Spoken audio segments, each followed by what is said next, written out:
ద్రౌపది దేవికి సీతాదేవికి క్షమాపణ చెప్పమంటున్నారు. అదే చేత్తో గరికపాటి గారికి, యాక్టర్ శివాజీ గారికి, తర్వాత హిందూ సంఘాల వాళ్ళకి క్షమాపణలు అడగమంటున్నారు. వినాయకుడి సన్నిధిలోనే నేను క్షమాపణలు కోరుకుంటాను.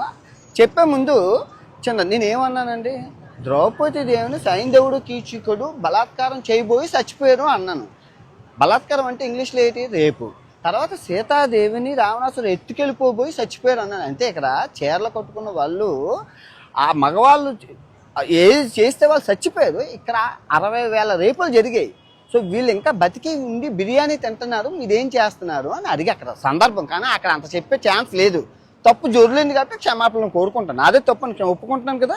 సో ఇప్పుడు నేను తప్పు చేస్తే రాత్రికి వినాయకుడి సన్నిధిలోనే రక్తం కక్కుకొని చచ్చిపోతాను. కనుక నా తప్పు మీరు స్వీకరించకపోతే ఈ సంవత్సరం నుంచి నెక్స్ట్ సంవత్సరం వరకు అష్ట దరిద్రాలు మీకు అంటుకుంటాయి. ఛాలెంజా వినాయకుడి మీద ప్రమాణకం చేసి చెప్తున్నాను.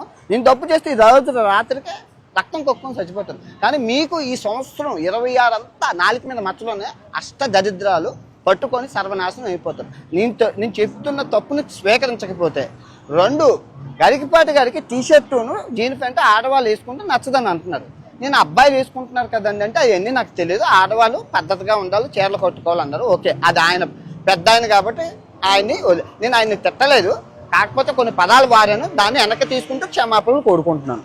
ఇంకా శివాజీ గారిని ఆయన సామాన్లు అన్నందుకు నేను తిట్టాను, ఆయన వెనక్కి తీసుకున్నారు, నేను వెనక్కి తీసుకున్నాను. Problem solve. ఓకే, మీరు ఎక్కడితో వదిలేస్తే బాగుంటుంది, లేదు అంటే మీ ఇష్టం.